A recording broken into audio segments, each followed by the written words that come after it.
ditemani oleh Bang Denny Lubis, ya kan. Nis tuh, sekarang kamu kalau kemana-mana harus ditemenin pengacara nih tuh. Iya Mbak, karena belajar dari kesalahan yang kemarin takutnya apa perkataan saya atau perkataan pengacara saya jadi masalah lagi.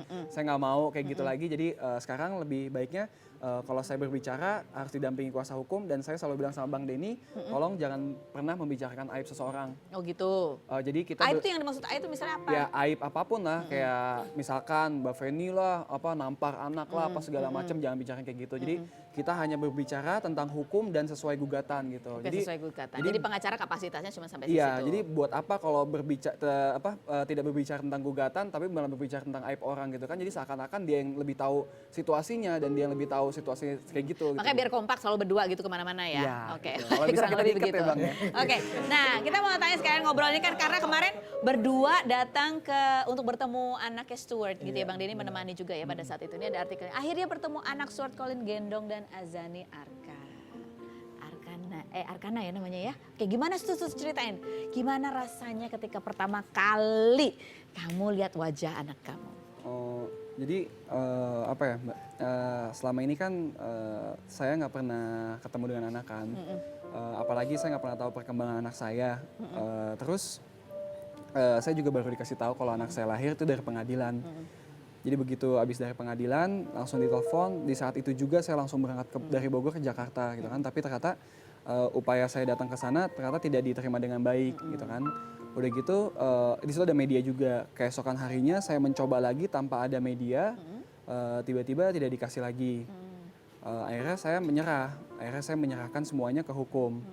Ternyata dari situ hakim juga selalu selalu bilangin ke masing-masing kuasa hukum untuk dipertemukan.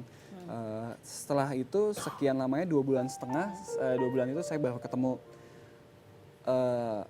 Pertama kali saya masuk ke rumah Risti, Arka dikeluarin, itu saya nggak kuat Mbak, saya nggak kuat untuk menahan nangis. Saya tipikal orang yang susah banget untuk menangis, saya akuin.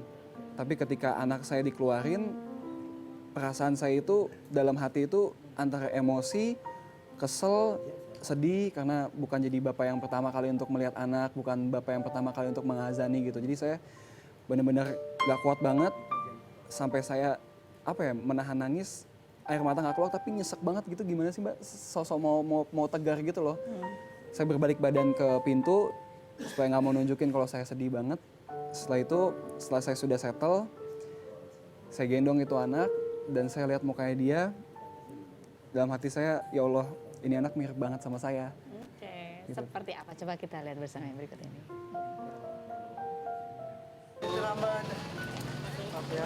Gimana tuh? Bang, belum mau lihat dulu dalam? Mana sih? Bang, ketemu. Bawa apa tuh? Belum. Biar ketemu anak dulu bentar. Yang menjaga di dalam hidupku, kau ajarkan aku menjadi yang terbaik. Aku hanya memanggilmu ayah di saat ku kehilangan arah. Aku hanya mengingatmu.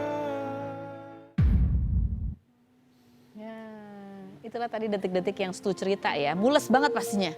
Pasti Mbak, udah gitu pas saya gendong anaknya itu, anaknya tuh kayak ngeliat saya dan kayak mau nangis gitu loh Mbak. Jadi saya sedih banget kayak, ya ampun nak, kenapa harus ngalamin seperti ini gitu kan. Karena kan saya juga dibesarkan tanpa orang tua laki-laki gitu kan. Dan peran ayah sebagai anak laki-laki itu penting banget. Dan kenapa dia harus mengalami hal yang sama kayak saya gitu. Kamu umur berapa terakhir ketemu ayah kamu? Aku lahir tahun 90, papa saya kebetulan meninggal tahun 91. Jadi saya benar-benar dibesarkan sama ibu dan saya tidak ada sosok ayah sama sekali gitu kan. Jadi yang saya tahu selama ini ya ayah itu ya ada di sosok ibu yang kuat. Buat kamu penting sekali punya sosok ayah? Buat saya penting banget.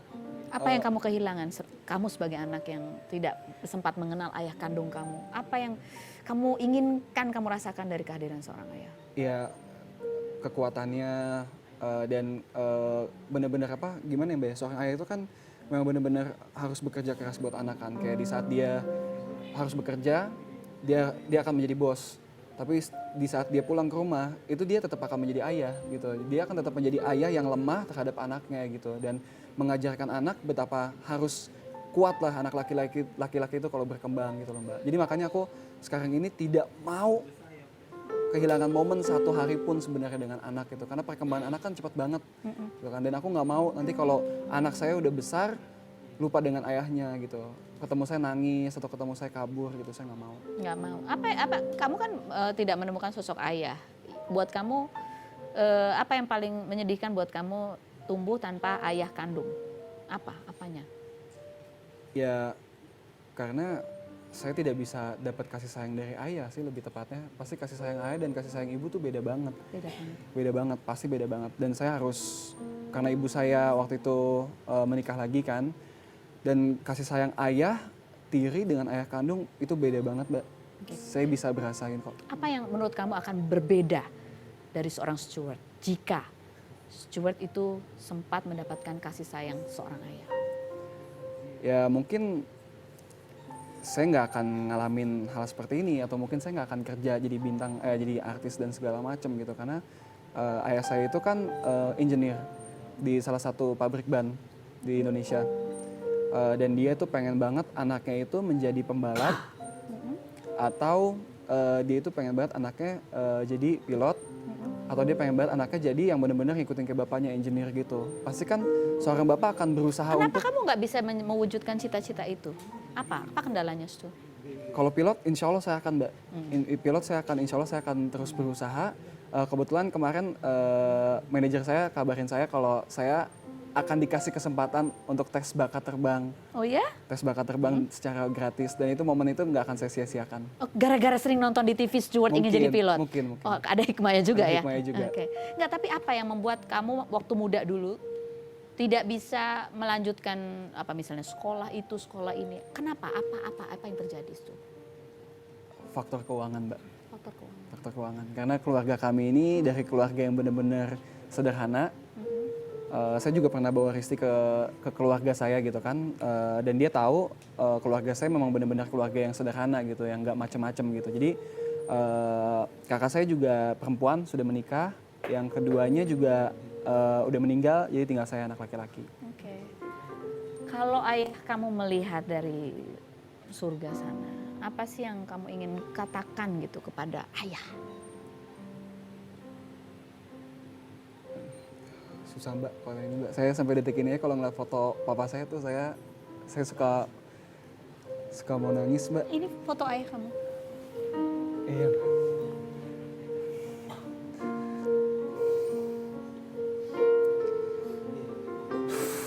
Kamu berharap bisa mengenal lebih dekat lagi ayah?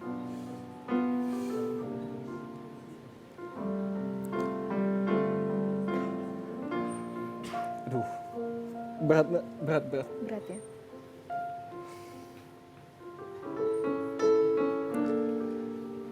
Yang jelas kamu ingin Arka tumbuh bersama ayahnya juga. Iya Mbak, saya juga ngerasain banget kalau papa saya masih hidup, saya nggak akan hidup susah seperti ini Mbak. Oke. Jadi nangis, Mbak Feni. Ntar saya dibilangnya pencitraan Mbak, saya nggak mau soalnya Mbak. Capek saya. Ini kan kenangan tentang sosok ayah, sesuatu yang kamu tidak dapatkan dulu waktu kecil.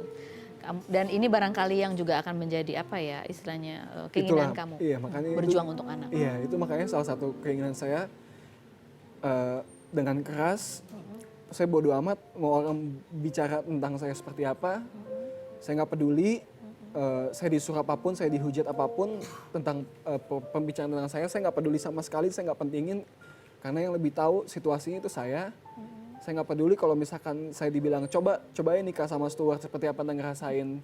Coba aja saya jangan sampai ada korban Stuart Collin lagi selanjutnya. Saya nggak peduli orang ngomong kayak gitu karena saya lebih tahu seperti apa, dan yang saya pikirin sekarang itu bagaimana saya membesarkan anak saya dengan adanya sosok ayah itu aja sih.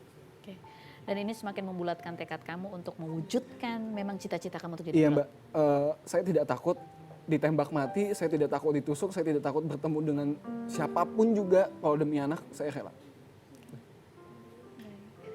Nah, kita masih akan berbincang lagi. Belum ngobrol sama Bang Denny lagi ya, selain berikut ini. Tetap di Rumpi.